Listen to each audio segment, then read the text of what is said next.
ডিমে যে এইভাবে রান্না কে কে করেন? আর সিদ্ধ করার সময় ছিল না, সেই কারণে মশলা ভুনে পরে অল্প একটু পানি দিয়ে, পানিটা যখন ফুটে উঠছে তখন ডিম ভেঙে দিয়েছি।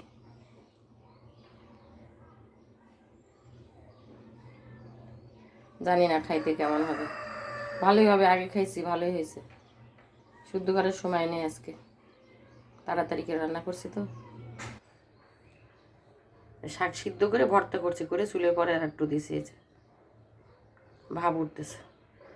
সিদ্ধ করার পরে হাতে মাখানোর পরে চুলের পরে আর একটু ভাজলি পারে শাক টেস্ট হয় বেশি। ভাত রান্না হয়ে গেছে।